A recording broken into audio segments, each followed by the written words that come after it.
प्यारे विद्यार्थियों, मैं doctor Amardeep, assistant professor PG department of history, government college Birod, Jhajjar, Haryana.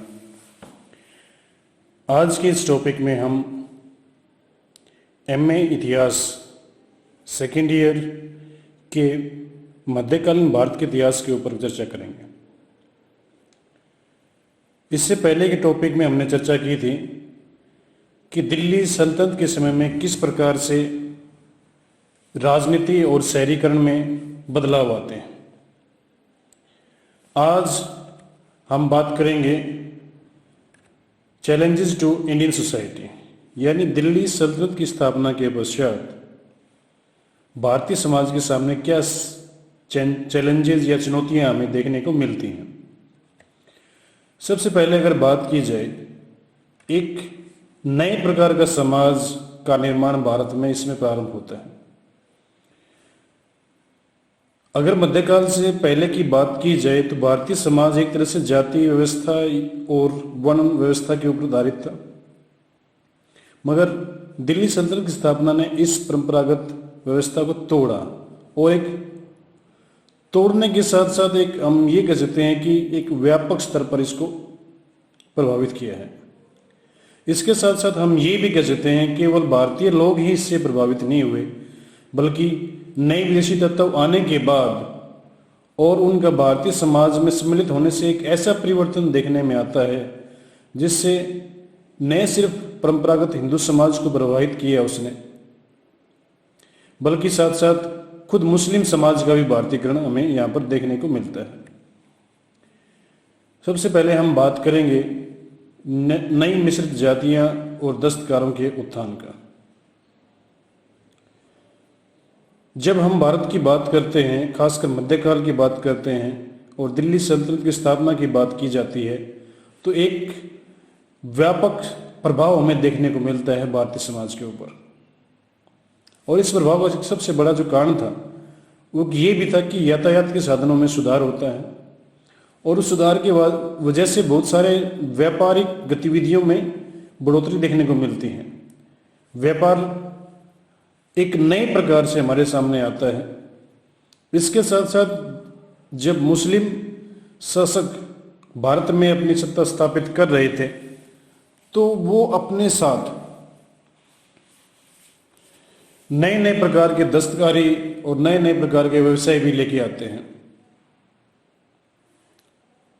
इस समय में हमें देखने को मिलता है कि रकाब और कवच की मांग बढ़ जाती है।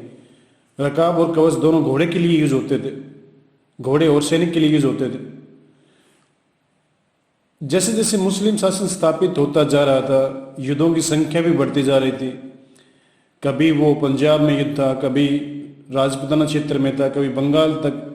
एक निरंतर लड़ाइयाँ या विद्रोह की अवस्था हमें इस काल में देखने को मिलती है। मगर ये वो काल था जब भारत में दिल्ली सल्तनत की स्थापना हो रही थी, तो युद्ध उस समय की एक नैसर्गिक आवश्यकता हमें दिखाई पड़ती है।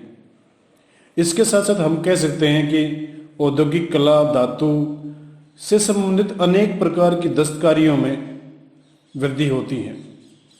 और इस समय एक जो सबसे बड़ी बदलाव की जो बात आती है वह है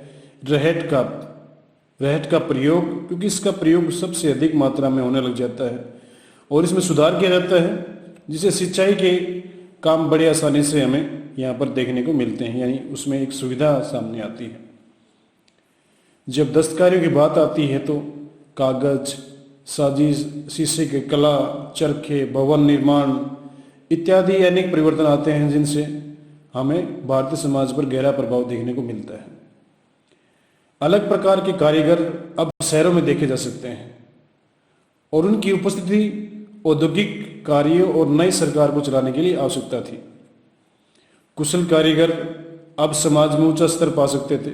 ये बड़ा बदलाव हमें देखने को मिलता है। इसामी ने लिखा है, जो उस समय के इतिहासकार थे, कि कारीगर और शिल्पकार अलग अलग देशों से भारत में आते हैं और महत्वपूर्ण हस्तकलाएं जैसे कालीन, बुनना भारत में इसमें प्रारंभ होती हैं। जुलाहे भी अपने कारीगरी की वजह से समाज में ऊंचे स्थान पर पहुंच जाते हैं। इसी श्रृंखला में अगर हम बात करें तो जब दिल्ली सल्तनत की बात की जाती है तो हमने पहले भी जिक्र किया था कि ये वो काल था जब भारत में तीसरी शहरीकरण की अवस्था में देखने को मिलती है। और हम जानते हैं कि शहरों की जो आबादी होती है वो मिश्रित होती है, जिसमें अमीरों की संख्या कम होती है और सरकारी विभागों के संचालन के लिए लिपिक वर्ग, दुकानदार, कारीगर, भिखारी इत्यादि की संख्या अधिक होती है।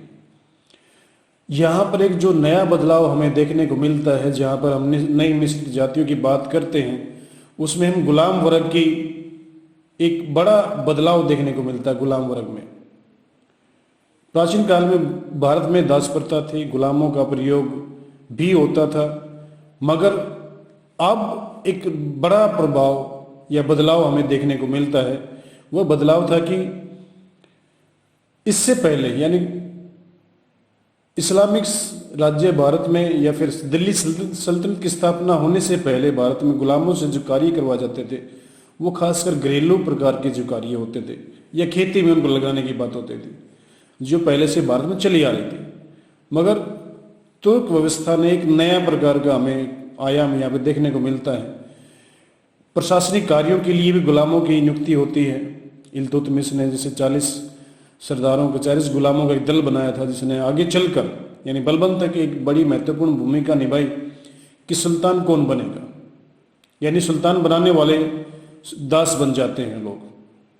इसके साथ साथ ये जो मुकाम उन्हें मिला वो इसलिए मिला कि वो लोग सैनिक कार्य में दक्ष होते थे और सैनिक कार्यों में दक्ष होने की वजह से वो लोग ऊंचे ऊंचे पदों तक पहुंच जाते हैं। जैसे कुतुबुद्दीन ऐबक जो कभी एक दास था और आगे चलकर दिल्ली के सुल्तान बनता है। इसी तरह से इल्तुतमिश जो कभी एक दास था बाद में चलकर सुल्तान बनता है। बलबन भी इसी प्रकार से एक दास था जो आगे चलकर सुल्तान बनता है। एक बड़ा बदलाव हमें फिरोज शाह तुगलक के समय में देखने को मिलता है, जो गुलामों के गुणों की पहचान करने में माहिर माना जाता था। उसने लगभग 1,80,000 गुलामों को एकत्रित किया और बहुत प्रकार के कारखाने हमें देखने को मिलते हैं और अनेक प्रकार की हस्तकलाओं में लगे हुए दास उसके समय में मिलते हैं। यानी दासों का एक अलग वर्ग, एक अलग प्रकार की मिनिस्ट्री हमें उस समय पर देखने को मिलती है। इस प्रकार हम देख सकते हैं कि सल्तनत की स्थापना के बाद बहुत सी ऐसी गतियां उत्पन्न हुई जो अपने व्यवसाय के लिए जाने जाते थे, जैसे रंगरेज था, धुनिया थे, कागची थे, जुलाई इत्यादि लोग थे, जिनकी अब भारतीय समाज में जरूरत महसूस हुई और जिनको एक तरह से इस्लामिक संस्कृति के लोग भारत में लेकर आते हैं। इससे परंपरागत जो वर्ण आधारित समाज था उसमें बदलाव आता है। हाँ, हम ये नहीं कह सकते हैं कि जाति व्यवस्था को समाप्त करने की कोशिश की गई थी, परंतु हम ये कह सकते हैं कि तुर्की सुल्तानों ने भारतीयों के मूल ढांचे में बदलाव का कोई व्यापक प्रयास नहीं किया। हाँ, इतना अवश्य था कि नई विदेशी तत्वों के आगमन और भारतीय समाज में उनके सम्मिलित होने से, जिसकी हम पहले बात कर रहे थे कि मुस्लिम समाज का भी हमें भारतीयकरण प्रस्तुत हो दिखाई पड़ता है। इसके बाद हम आगे चलकर बात करें धर्म की।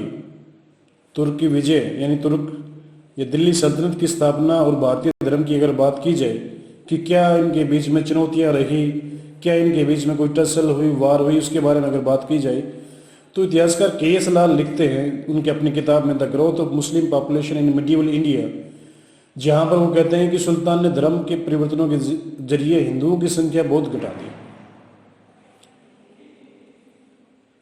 इसी तरह का एक विचार हमें अल-बरूनी के जैसे इतिहासकारों से देखने को मिलता है, जिसमें वो कहते हैं कि महमूद ने देश की समृद्धि को बिल्कुल नष्ट कर दिया था और हिंदू धूल की तरह इधर उधर बिखर गए थे। ये एक नोशन बनता है जिसमें हम ये एक देखते सरसरी नज़र से देखा जाए तो ये आज भी कई बार लोग कहते हैं कि भारत में अगर सांप्रदायिकता की शुरुआत होती है तो मध्यकाल या फिर मुस्लिम शासन की स्थापना के साथ होती है, मगर आगे चल के भी हम देखेंगे कि ये जो तथ्य है ये स्थिति के बिल्कुल विपरीत हमें पाता है। इतिहास में ऐसे प्रमाण मिले हैं जहां पर महमूद गजनवी ने हिंदुओं की असंख्य सेनाएं टुकड़ियां थी। यानी अगर महमूद को अगर ये कहा जा रहा है कि उसने हिंदुओं को धूल की तरह इधर उधर फेंक दिया या बिखरा दिया, तो उसकी सेना में भी हिंदुओं की संख्या भी। एक हिंदू सेनापति तिलक ने ही महमूद के एक सिपाही अल्तगिन के विद्रोह को शांत किया था। दूसरी ओर कुतुबुद्दीन ऐबक ने विजयी प्रांतों में हिंदू राजाओं की नियुक्ति की। उसे पता था कि हिंदुओं की सहायता के बिना प्रशासन करना भारत में बड़ा कठिन कार्य हो सकता है, इसलिए वो हिंदुओं को नेग्लेक्ट नहीं करते हैं। धर्म परिवर्तन के बारे में भी ये बात सामने आती है कि जोर जबरदस्ती का ज्यादा प्रयोग नहीं किया गया। हालांकि निम्न वर्ग जिसको लोगों ने जाति से बहिष्कृत कर दिया था या माना जाता था, उन्होंने भारी संख्या में इस समय इस्लाम को स्वीकार किया। इस्लाम को स्वीकार करने के पीछे रीजन ये था कि सामाजिक रूप से सम्मान पाने की चाह थी, जो उन्हें अपने धर्म या हिंदू या दूसरा जो भी कोई धर्म था उसमें उनको वो नहीं मिल पा रही थी। इस्लाम या इस्लामिक धर्म ये कहता था कि यहाँ पर आने के बाद सभी व्यक्ति बराबर हैं, वो किसी जाति व्यवस्था से बंधे हुए नहीं हैं, किसी प्रकार की वर्ण व्यवस्था से बंधे हुए नहीं हैं, यानी हर इस्लामिक व्यक्ति या मुसलमान बराबर है।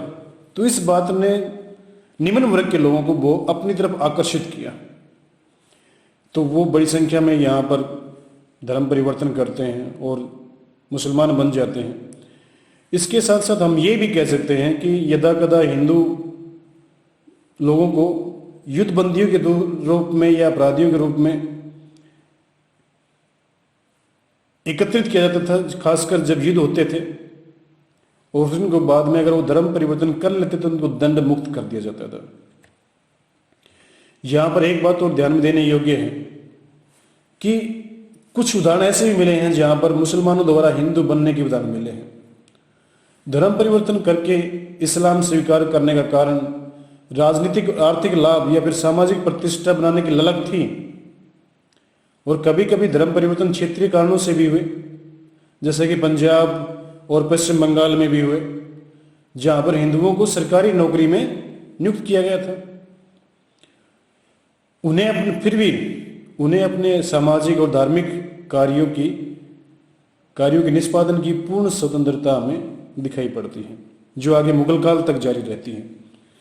यह सच है कि शासन वर्ग मुस्लिम थे, लेकिन राज्य का स्वरूप वास्तव में गैर मुस्लिम था, जो सैनिक और सामंती आधार पर कायम था। यहां पर हम एक बात कहते हैं कि जिस तरह से इस्लामिक भारत की शुरुआत नहीं होती है, बल्कि भारत में इस्लाम की शुरुआत होती है, यानी भारतीय इस्लाम की शुरुआत हमें यहाँ पे देखने को मिलती है, जो बिल्कुल मक्का मदीना का जो इस्लाम था उससे बिल्कुल अलग था, बिल्कुल उसकी मिला जुला नहीं था।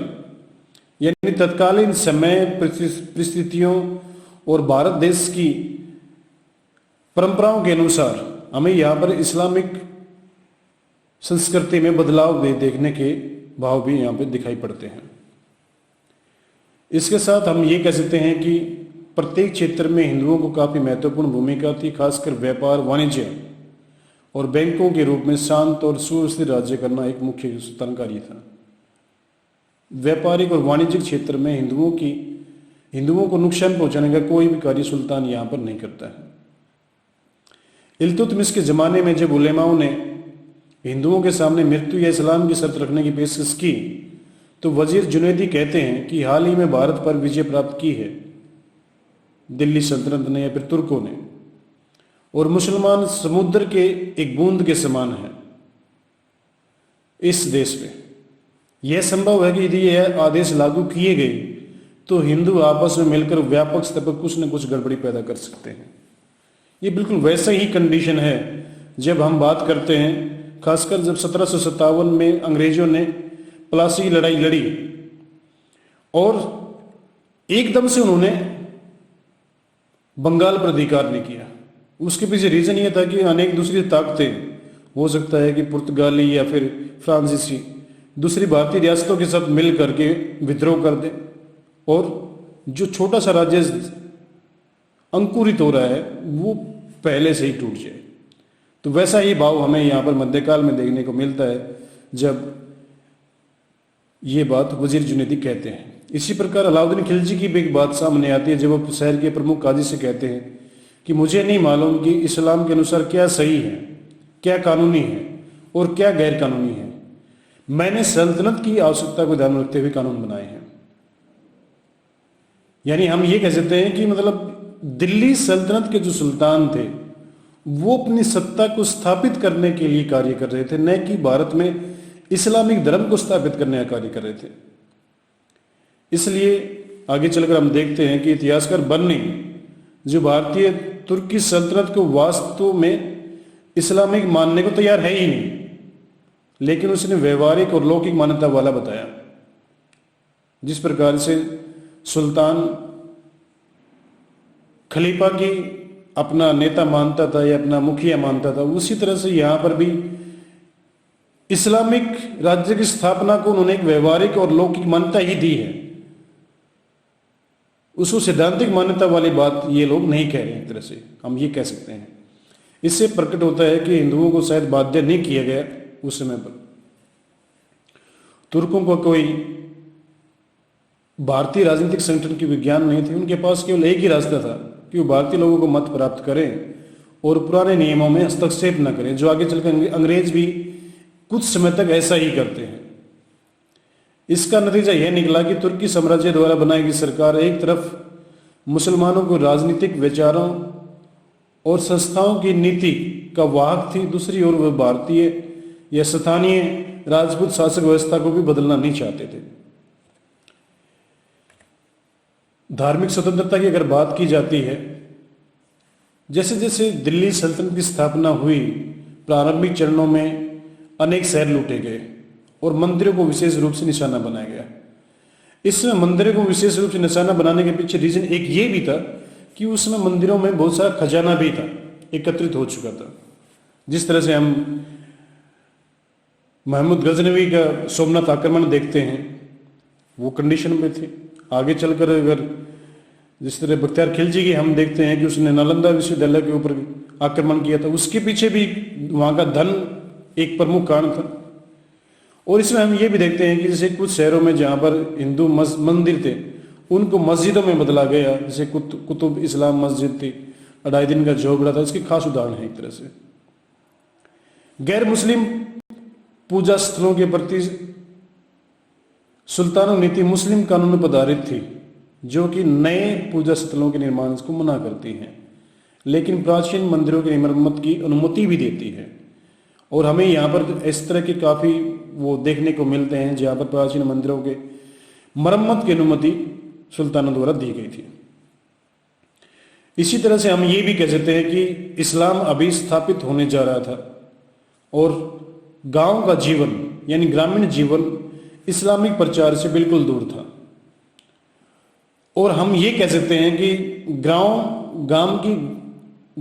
ग्रामीण जीवन की जब बात की जाती है तो वहां पर मंदिरों के निर्माण में कोई खास विशेष प्रतिबंध हमें देखने को नहीं मिलता है। लेकिन युद्ध काल के दौरान इस उदार नीति का पालन नहीं किया जाता था। उसके अलग रीजन हो सकते हैं, क्योंकि उस समय उनको अपने सैनिकों के अंदर धार्मिक जोश भी बनाए रखना है। तो हालांकि इस प्रकार का प्रयोग वो लोग करते भी थे। फिर भी शांति काल में तुर्की साम्राज्य के अंदर और उन राजाओं के राज्यों में जिन्होंने मुस्लिम शासन को स्थापित स्वीकार किया था, परंतु वो शासक अभी हिंदू ही थे, वहां पर हिंदू खुलेआम अपने धर्म का पालन करते थे। बर्नी जलालुद्दीन खिलजी के बारे में लिखता है कि उसने कहा था कि हिंदू मूर्तियों को यमुना में विसर्जित करने के लिए जुलूस के साथ गाते नाचते ढोल बजाते हुए राजमहल की दीवारों के पास से गुजरते हैं और मैं कुछ भी करने में असमर्थ हूं। यानी जब हम दिल्ली सल्तनत की राजधानी की बात करते हैं तो वहां भी राजा अपने आप को या फिर सुल्तान अपने आप को असहज महसूस कर रहा है। इसके साथ साथ अगर जजिया की बात की जाए धार्मिक स्वतंत्रता के साथ, तो अरबों ने जब से मोहम्मद बिन कासिम ने अरब सिंध के ऊपर आक्रमण किया था और वहां पर एक तरह से मुस्लिम बस्ती स्थापित हो गई थी और पहली बार भारत में सिंध में जजिया कर वसूलना आरंभ किया गया था, तो रखा गया था। यानी वहाँ पर भी, यानी सिंध के जब आक्रमण हुआ, अरब आक्रमण, तो वहाँ पर हिंदुओं को जिम्मी या रक्षित लोगों की श्रेणी में रखा गया था, जिन्होंने मुस्लिम नियमों का पालन करना, जजिया कर देना स्वीकार किया था, जो सैनिक सेवा के बदले लगाया गया एक कर था, जिसकी वसूली आशंकित पैमाने पर आय के आधार पर की जाती थी। स्त्रियों, बच्चों, बूढ़ों को, जिनकी आय बहुत कम हो, गरीब को, इनको उससे दूर किया जाता था। मगर हम भारतीय कॉन्टेक्स्ट में देखते हैं कि ब्राह्मणों को भी इस कर से दूर रखा गया। हालांकि मुस्लिम कानून में इसका कोई प्रावधान नहीं था कि ब्राह्मण वर्ग को इससे दूर रखना है, मगर फिर भी समय के अनुसार, परिस्थिति के अनुसार यहाँ पर हमें देखने को मिलता है कि मुस्लिम शासन में ब्राह्मणों को जजिया कर से दूर किया जाता है या उनसे जजिया कर वसूला नहीं जाता है, जो एक महत्वपूर्ण प्रभाव या फिर हमें देखने को यहाँ पर मिलता है। जजिया कर को भू राजस्व से अलग करना कठिन था, क्योंकि सभी कृषक हिंदू थे। लेकिन जब फिरोज ने अनेक अवैधानिक करों को समाप्त किया तो उसने जजिया कर को एक अलग कर बना दिया, और ये फिरोज शाह तुगलक ही था जिसने बाद में ब्राह्मणों के ऊपर भी जजिया कर आरोपित कर दिया था। फिर भी हम ये कह सकते हैं कि जजिया कर लगाने के पीछे हिंदुओं का धर्म परिवर्तन नहीं था, बल्कि उनको अपने धर्म की पालना करने का एक संदेश था, या फिर हम ये कह सकते हैं वो अपने धर्म की पालन कर सकते हैं और साथ साथ वो जजिया कर देते रहे। तो इस प्रकार हम देखते हैं कि भारत में दिल्ली सल्तनत को राजनीतिक स्तर पर परिवर्तन का कारण तो बनती है, परंतु इस धार्मिक स्तर पर कोई व्यापक परिवर्तन के परिणाम हमें देखने को नहीं मिलते। इस समय एक नई प्रकार की संस्कृति का जन्म होता है, जिसके बारे में हम कहते हैं कि नई जातियों की व्युत्पत्ति, या फिर एक तरह से भारतीय समाज के सामने जो नई चुनौती आती है वो एक नई संस्कृति का विकास था। वास्तव में जब दो संस्कृतियां, विचारधाराएं साथ साथ चलते हैं तो उनके परिणाम भी फिर भिन्न भिन्न होते हैं। तुर्की सभ्यता या फिर तुर्की संस्कृति और भारत के लोगों के बीच मेलजोल का एक स्वरूप बिल्कुल अलग हमें दिखाई पड़ता है। यद्यपि बहुत से लोग ये मानते हैं कि इसी समय से सांप्रदायिकता की जड़ें दिखनी शुरू हो जाती हैं, मगर हकीकत ये थी कि सांप्रदायिक सद्भावना और मिलीजुली सांप्रदायिक सद्भावना और मिलीजुली विचारधाराओं का उद्भव इसी काल में हमें देखने को मिलता है। यही वजह है कि इस समय हमें एक नई प्रकार की संस्कृति के उत्थान का सबूत मिलता है, जिसे हम इंडो इस्लामिक संस्कृति कहते हैं। वह मुसलमान जो भारत में हमलावर के रूप में आया था, इस देश को उसने अब अपना देश समझ लिया था और यहीं बस गया था। जैसा अंग्रेजों के बारे में अगर बात की जाती है तो वो बिल्कुल अलग सिस्टम था। अंग्रेज भी भारत में एक व्यापारी के रूप में आए, मगर बाद में हमलावर बन जाते हैं, देश पे कब्जा कर लेते हैं, मगर कभी भी उन्होंने इस देश को अपना देश नहीं माना और यहाँ के संसाधनों को उन्होंने इस देश के लिए नहीं बल्कि इंग्लैंड के लिए यूज किया। जबकि हम मुस्लिम शासन की अगर बात करें तो उन्होंने इस देश के संसाधनों को इसी देश के लिए ही यूज किया। ये दोनों में एक बड़ा डिफरेंस हमें देखने को मिलता है, और यही कारण है कि जब हम इंडो यूरोपियन संस्कृति की बात नहीं कर पाते हैं, ये कोई सामाजिक संस्कृति वैसी नहीं पनप पाती है जैसे इंडो इस्लामिक संस्कृति हमें देखने को मिलती है। इस्लाम और हिंदू धर्म के लोग एक दूसरे के साथ रहने लग जाते हैं, दोनों ने एक दूसरे को प्रभावित किया।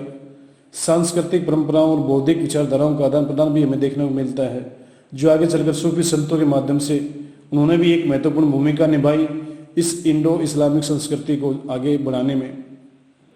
इस सांस्कृतिक मिलाप का प्रभाव प्रशासनिक व्यवस्था, मिलीजुली भाषा के उत्थान, सूफी भक्ति आंदोलन, इंडो फारसी साहित्य का विकास, कला और स्थापत्य, पेंटिंग्स, संगीत के क्षेत्र में प्रभाव हमें व्यापक तौर से सब जगह दिखाई पड़ता है।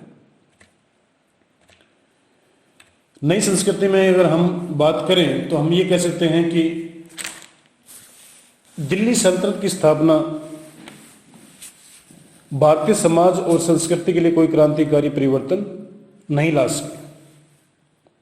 कुछ लोग ऐसे कहते हैं। हाँ, इतना अवश्य हुआ कि दोनों समुदाय के लोग एक दूसरे के साथ मिलजुल कर अब यहाँ पर रहने लग जाते हैं और एक दूसरे के करीब लाने में बहुत बड़ी भूमिका दोनों समुदाय के लोग निभाते हैं और भारतीय संस्कृति में भिन्नता के नए रंग यहाँ पर भर जाते हैं। यानी हम ये कह सकते हैं कि भाई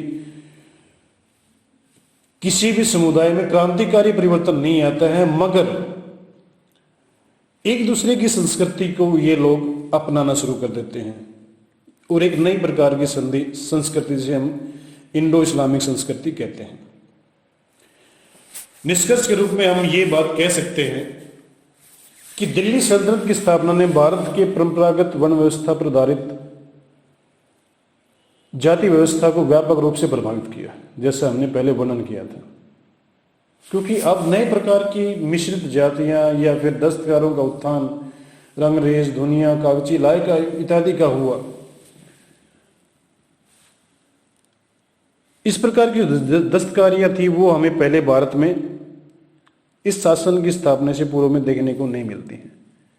इस शासन से पहले का जो समाज था वो पूर्ण रूप से जो हिंदू वर्ण व्यवस्था थी उसके ऊपर आधारित था, जिसमें 4 वर्ण थे और चारों वर्ण के लोग अपना अपना कार्य कर रहे थे।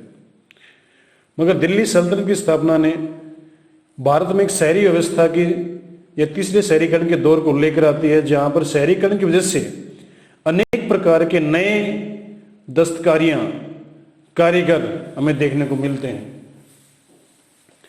इसके साथ हम कह सकते हैं गुलाम वर्ग का जो प्रशासनिक और कारीगरी जैसे कार्यों में पहली बार प्रयोग हुआ, जो आगे चलकर हमें और व्यापक स्तर पर देखने को मिलता है।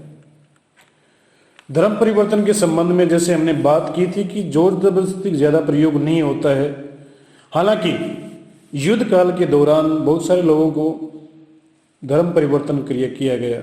इसके साथ साथ फिर हम ये भी कह सकते हैं कि जो लोग अपराधी थे या फिर युद्धबंदी थे, उन्होंने अगर मुक्ति चाही तो उसके पीछे भी एक रीजन बनाया गया कि अगर वो इस्लाम स्वीकार कर लेते हैं तो उनको मुक्त कर दिया जाएगा, उनको अपराधी नहीं माना जाएगा। वो चीज़ भी सामने आती है। मगर एक बदलाव का जो बड़ा प्रमाण हमें देखने को मिलता है वो ये आता है कि निम्न वर्ग की खासकर अछूत जो समुदाय के लोग थे, वो इस समय जिनको तत्कालीन हिंदू समाज में जाति बहिष्कृत या फिर समाज से दूर समझा जाता था, उन्होंने भारी संख्या में इस्लाम धर्म स्वीकार करना प्रारंभ कर दिया था। भारत को व्यवहारिक रूप से मुस्लिम राष्ट्र तुर्कों द्वारा कभी घोषित नहीं किया गया, या घोषित किया गया तो वो व्यवहारिक रूप से नहीं था, क्योंकि उन्हें डर था कि कहीं भारतीय जनता इसके खिलाफ लामबंद ना हो जाए और सभी शक्तियां जो अभी छोटा सा मुस्लिम राष्ट्र या राज्य भारत में स्थापित होने जा रहा था उसको खत्म ना कर दें। यही कारण था कि हिंदुओं को उनके धर्म के बारे में शांति काल में धार्मिक कार्य निष्पादन करने में पूरी स्वतंत्रता थी, जो मोहम्मद खिलजी के समय में, जलालुद्दीन खिलजी के उद्यन से भी हमें स्पष्ट होता है। हम ये कह सकते हैं कि इस काल में एक ऐसी संस्कृति का उत्थान होता है जिसे हम इंडो इस्लामिक संस्कृति कहते हैं। इंडो इस्लामिक संस्कृति की बात अगर की जाती है तो वो संस्कृति ऐसी थी जिसमें हम ये कह सकते हैं कि अब इस्लाम पूर्णतः इस्लाम नहीं था, उसने भारतीय परंपराओं को अपना लिया था। अब भारतीय लोग भी, हिंदू भी पूर्णतः भारतीय हिंदू नहीं रह पाते हैं। उन्होंने बहुत सारी जो परंपराएं थी जो इस्लामिक कल्चर की थी, उस इस्लामिक कल्चर की अपने परंपराओं में उसको शामिल कर लिया था। यानी हम ये कह सकते हैं कि सांप्रदायिक द्वेष भाव की जगह सांप्रदायिक सद्भावना की बात हमें यहाँ पर देखने को मिलती है और एक सामाजिक संस्कृति की स्थापना भी यहाँ पर हमें देखने को मिलती है। आगे चलकर अगर 1857 तक अगर हम इस बात को लेकर जाते हैं तो हमें शायद ही कहीं पर हिंदू मुस्लिम के दंगे देखने को मिलते हैं, जो बाद में आकर अंग्रेजों द्वारा इस सारी सांप्रदायिक सद्भावना को तोड़ा जाता है और अपने उन्होंने फूट डाला और राजकीय नीति के तहत इस सारे सामाजिक संस्कृति को वो नष्ट करने की बात भी करते हैं और वो उसमें कामयाब भी हो जाते हैं। वो एक अलग पहलू है। इस लेक्चर के आधार पर आप कुछ प्रश्नों के जवाब दे सकते हैं, जैसे तुर्की शासन की स्थापना के बाद भारतीय समाज के सामने कौन कौन सी चुनौतियां आई। इसमें मुख्य रूप से आप बात करेंगे कि नई किस प्रकार से भारत में नए दस्तकारियाँ या फिर कारीगरों का उत्थान होता है, और इसके साथ साथ भारत में एक नई मिश्रित जातियों की स्थापना की बात हम कर सकते हैं। और साथ साथ हम ये भी बात कर सकते हैं कि धार्मिक स्वतंत्रता किसको कितनी थी, जजिया कर के बारे में बात कर सकते हैं। और इन्हीं के साथ साथ फिर हम इंडो इस्लामिक संस्कृति की स्थापना कैसे हुई, इसमें सारी बातों की भी हम जानकारी के माध्यम से इस बात को हम समाप्त कर सकते हैं। और इसी के साथ इस लेक्चर की समाप्ति होती है। आप सभी ने बड़े ध्यानपूर्वक सुना, इसके लिए